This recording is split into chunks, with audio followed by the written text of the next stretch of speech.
Has the use of all these different kinds of technologies helped to improve your class's comprehension and retention? And if so, in what way? It's changed things 100%. I mean, my class is so much more interactive this year because a lot of the activities and the accountability is going on to the students, allowing them to take some more responsibility as far as doing research and learning how to do certain things. I'm not having to just explain it. Having the materials there, they can get in and experiment with it and play with it themselves. And so it's made for a much more engaging learning environment and a much more interactive learning environment that most traditional classrooms don't have the access to. Are there specific ways that you use these products on a daily basis? Well, daily we have the interactive whiteboard and the document camera. Those are definitely two that we use on a daily basis. I have 6 laptops and a desktop computer in my room, and those we use at least 3 to 4 times a week, if not more. And because we're departmentalized and I have classes switching, they're getting used several times during the day because each class will come in and have a specific project they're working on. We also have the classroom response systems that we use at least once, twice, 3 times a month, depending on the kind of assessment that I want to give. And we have the wireless slates and the scanners and the printers and things like that that are available as needed as well. Are there any specific products within everything that you use more often than others? Our document camera and our laptops and things like that. This year I teach language arts and science, so I'm able to focus more on those areas.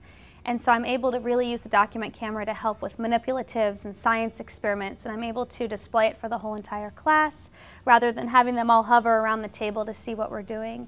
We've done a lot with animal dissecting this year, so I'm able to display the specimens that we're working with and allow the kids to see the different body parts and the bodily systems, and they're able to see it so much better that way on a large projector than just, you know, coming around and looking in the tray, and then they can emulate that in their own experiments.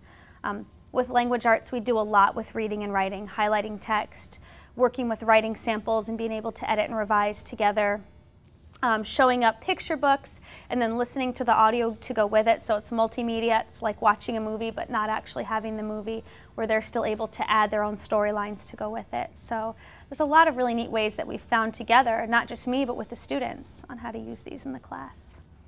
Have you seen a distinct difference between teaching in, say, a traditional type of classroom versus in a classroom that you have with all this technology now?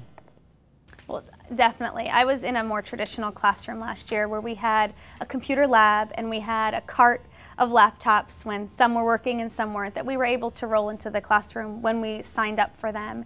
And it's just like night and day, seeing the difference between having the access here at our fingertips. The students are just truly more engaged. They want to get their hands on things. It's like having a toy, and they want to go in and play. And rather than opening up the textbook every day and reading about science, they're out there, you know, manipulating things. They can go on hands-on, you know, virtual explorations, and they can manipulate and watch things happen. And so they're not just reading about it, but they're then extending that knowledge, and it helps the engagement and it helps the retention because they have an experience to put behind it, not just a reading passage. They even like taking tests, because we have the little clickers that they can use to take their tests. So they like to come in and take a test because they feel like they're doing a video game as opposed to just a pencil and paper test. So all the opportunities they have now, instead of just following the teacher instructions and going through the motions and getting it done, they're taking it further. They're creating websites and newspapers and videos and things that they never even knew they had the ability to do, and they're so proud of themselves for these things they can create that it just extends that learning and they want to keep going with it. So it's really neat to see them that involved and interested in what they're doing, and then you can link back and say, remember when we made this website, and they remember that information, they retain it much better. Are there specific features or functions about your document camera that you feel have been most beneficial or the easiest to use? I think probably the most important thing for me is the zoom and the autofocus, because it makes it very student friendly.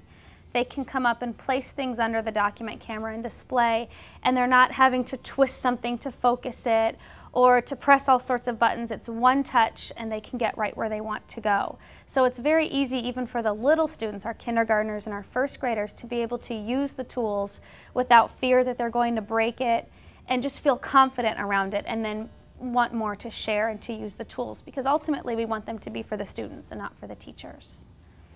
So what would happen if you actually had to go back to teaching at a traditional classroom versus what you've been teaching with this year? Definitely the level of student engagement that I'm able to achieve in a classroom where I have all of these tools. That's one thing that I don't think I could ever get back, no matter how hard I tried to rearrange my lessons. Another thing is probably the authenticity of the instruction that I'm giving now, because I'm able to give them real-world problems and they're able to use real-world methods to solve it. I mean, in the workplace, no matter what your job is, you're able to use these technology pieces to help you. The document cameras are used in the courtroom. The laptops and computers are used in every single office. You know, remotes or clickers of some way, shape, or form are used everywhere. So the students are getting these opportunities that they'll take with them no matter where they go. And that's one thing I would definitely miss.